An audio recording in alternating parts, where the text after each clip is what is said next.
प्यारे विद्यार्थियों, आज मैं इंटरमीडिएट के प्रोज का पहला चैप्टर पढ़ाने जा रहा हूं, जिसकी टाइटल है a girl with a basket.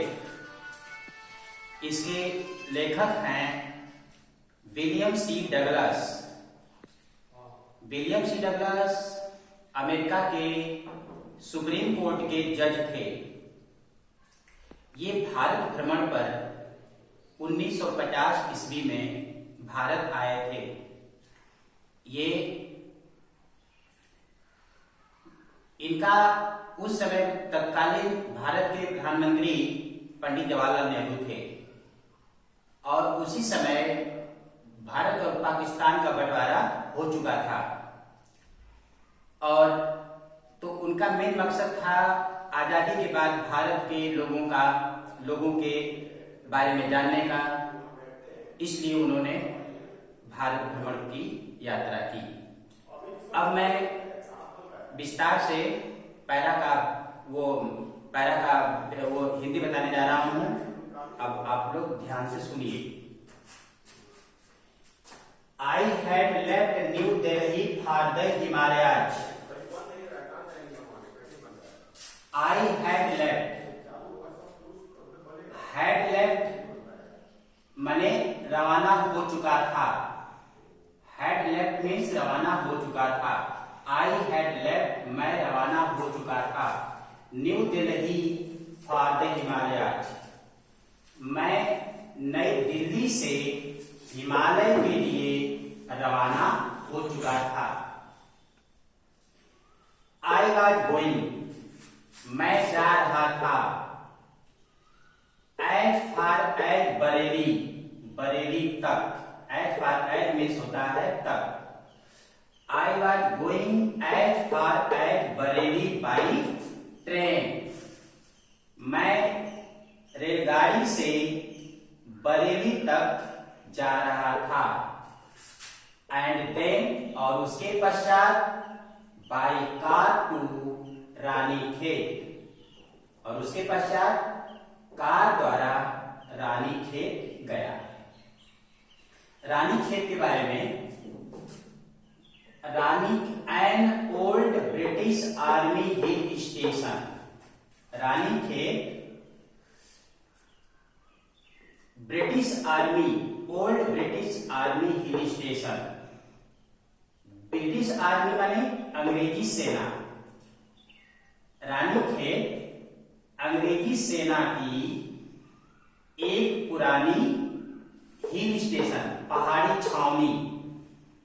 Ranikhet अंग्रेजी सेना की एक पुरानी पहाड़ी छावनी है।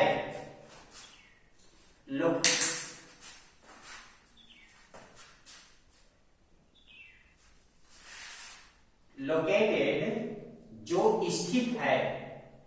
लोकेटेड का होता है स्थित है on a 6000 foot ridge opposite a 120 mile stretch of snow capped Himalaya. जो 120 मील के दायरे में फैले हुए हिमाच्छादित हिमालय के सामने माने अपोजिट का मतलब होता है विपरीत, लेकिन यहाँ सामने विपरीत 6000 फुट पर्वत श्रृंखला पर। राइटर का मतलब है बता रहा है कि रानीखेत जो है वो 120 मील के क्षेत्र में फैले हुए हिमाच्छादित यानी बर्फ से ढके हिमालय के विपरीत 6000 फुट पर्वत श्रृंखला पर स्थित है। लोकेटेड का मतलब स्थित है। द ट्रेन वॉज स्लो लेखक रेलगाड़ी से यात्रा कर रहा था। वह रेलगाड़ी धीमी थी। द ट्रेन वॉज स्लो वह रेलगाड़ी धीमी थी।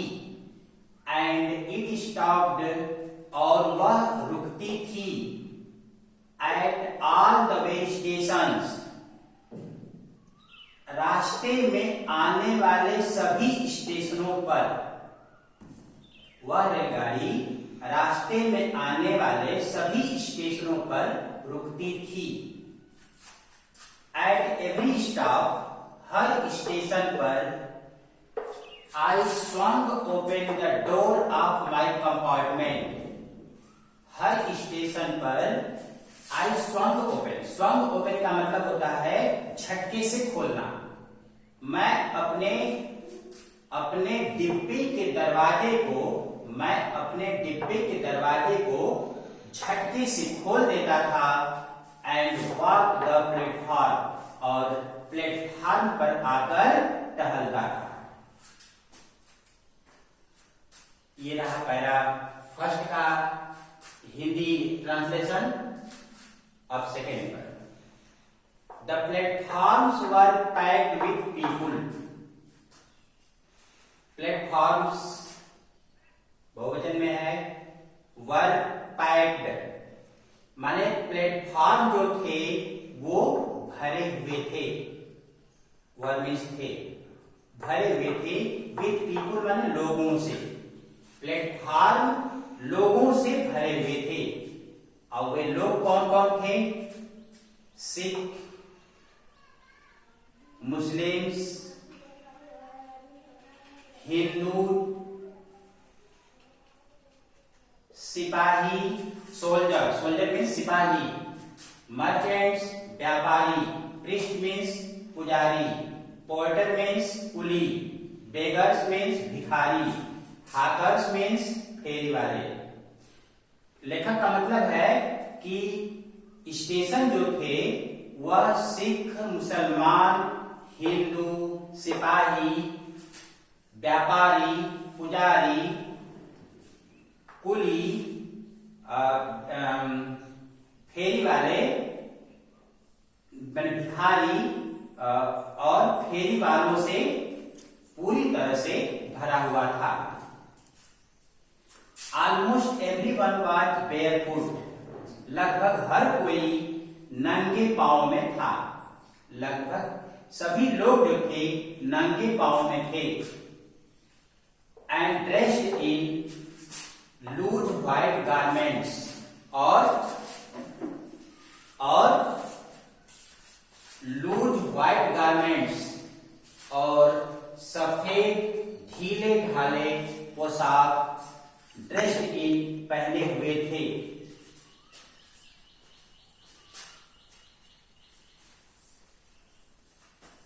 लेखक का मतलब है देखा कि वो जो लोग थे, क्योंकि वो देश आजाद हुआ था और उसके पहले घोर गरीबी थी, जिसकी वजह से लोग जो है, लोगों के पाँव में चप्पल नहीं थे, चप्पल जूते नहीं थे और अच्छे कपड़े नहीं थे पहनने के लिए, गरीबी थी। I would ask at least 3 people. I would ask, would का मतलब होता है, will का past tense would होता है। I would ask, मैं पूछा हूंगा। At least माने कम से कम, मैं कम से कम 3 people माने 3 लोगों से पूछा हूंगा। मैं कम से कम 3 लोगों से पूछा हूंगा। Before I could find,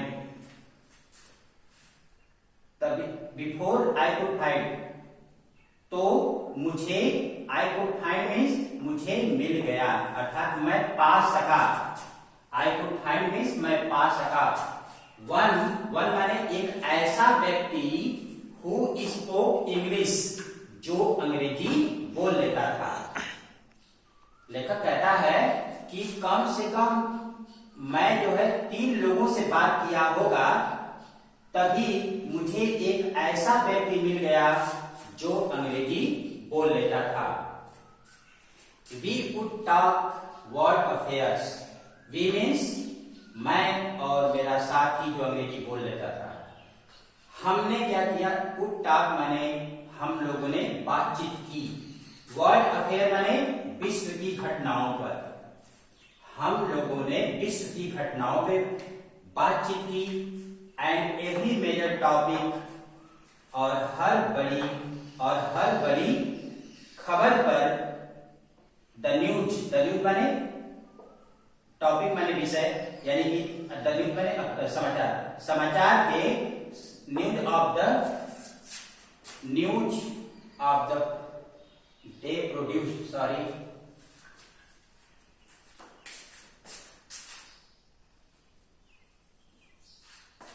news of the day produced, जो माने we would talk the world affairs, हम लोगों ने विश्व की समस्याओं पर बातचीत की, and every major topic the news of the day produced, और उस दिन के अखबार में छपी हर बड़ी खबर पर भी हम लोगों ने चर्चा की। इन दिस वे, इस प्रकार से, आई वाज ट्राइंग, मैं प्रयास कर रहा था, इन दिस वे, इस प्रकार से, आई वाज ट्राइंग, मैं प्रयास कर रहा था, to get a feel of the pulse of the nation, एक राष्ट्र के अर्थात भारत के फील माने गेट अ फील माने भावना, पल्स माने नाड़ी, अर्थात इसका मतलब कि भावना को, to get a feel of the pulse माने एक राष्ट्र के लोगों की भावना को पहचानने या महसूस करने का प्रयास कर रहा था। इन दिस वे माने इस प्रकार से, I was trying to get a feel of the pulse of the nation, मतलब एक राष्ट्र के लोगों की भावनाओं को, अर्थात भारत के लोगों की भावनाओं को मैं समझने का प्रयास कर रहा था। चेकिंग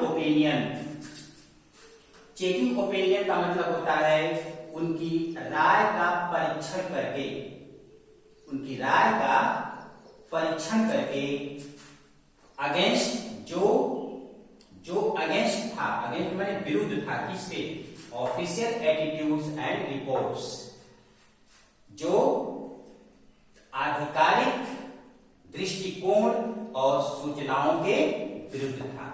लेखक का मतलब है कि in this way I was trying to get a feel of the pulse of the nation, checking opinion against the official attitude and reports, मतलब लेखक कहते हैं कि मैं इस प्रकार से, मैं ऑफिशियल एटीट्यूड का मतलब हो गया ऑफ माने अधिकारी, जो सरकारी जो कर्मचारी थे उनके दृष्टिकोण और सूचनाएं, जो खबरें थी, सूचनाएं जो थी, उनके विरुद्ध उनके राय का परीक्षण करते हुए मैं भारत के लोगों की भावनाओं को जानने का प्रयत्न कर रहा था।